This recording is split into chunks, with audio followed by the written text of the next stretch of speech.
So the reason you'll flip a belt like this is this whole top surface will get incredibly etched by the laser. It's just a natural part of the process. And what happens is it wears out the belt over time, and it can cause it to warp a little bit.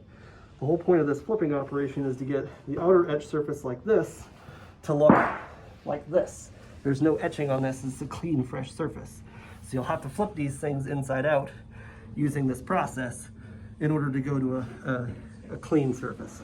Start, your belt will look like this with the seam in the center of the whole loop on the floor. You want to pick it up, holding the seam, place your feet directly below where the seam was. This is going to be the basic belt flipping tutorial for a large belt. The same process also works for our slightly smaller belts that are about 1.5 to 2 feet shorter than this and a little bit narrower. This belt's really wide, and in the belt flipping process, you have to get your arm all the way through. I've flipped several thousand belts, so I do it without gloves on my hands.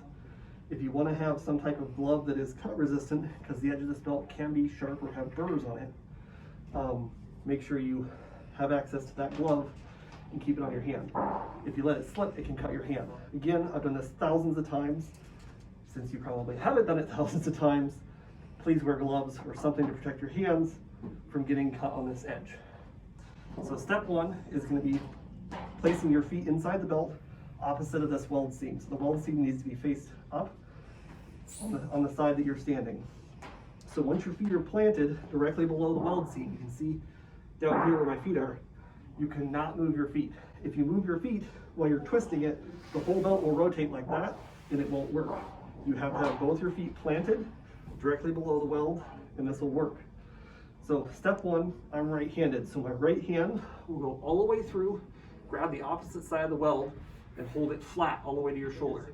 Then you kind of you squat down a little bit and bring the weld straight in, vertical with your body.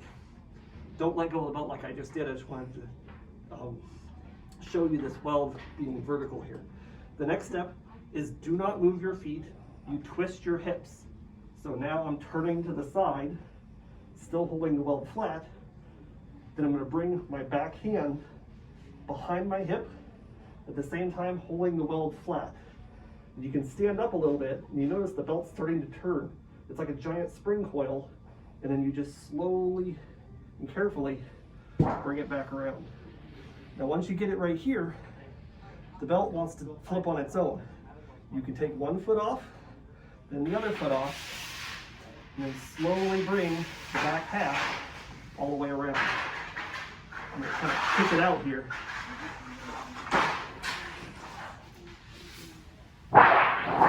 Voila, the belt's inside out. Now this process is exactly the same for a smaller belt, but the spring tension, because the loop is smaller, it'll be under a lot more tension. So as soon as you get to that release point, which I'll show you again here, once you get right here, a small belt will have a lot more resistance.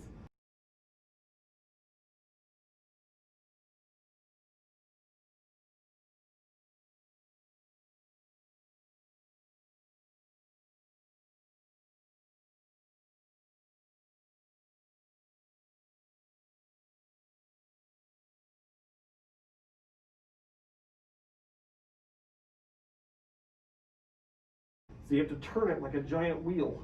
Slowly turn it over. And then release the tension of this back side. Slide it out. Just like that. Now, I'm doing this pretty slowly. If you increase the speed, it goes a little bit smoother, but the most important thing you have to remember here is if you're going to damage your belt, it'll be this seam. The seam sometimes wants to kink in the middle. So you'll notice I'm holding it flat. As long as you keep it flat during this twist and turn process, right here, it's no longer flat. It starts to curve around, and that's fine. But if it kinks in the middle, that'll damage your belt. So if you feel like it's going to start kinking, immediately go back, release the energy, and start over at the beginning. Because you really don't want to do that on a belt and have your weld crack in the middle That'll cause the whole belt to crack both ways, and you really don't want that. So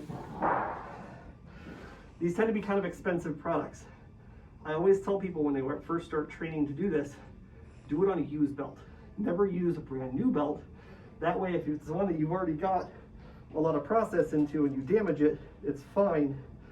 But just don't ever practice this the first time on a brand new belt. Just use a used one like this and you'll be fine. So I'm gonna do this at full speed now.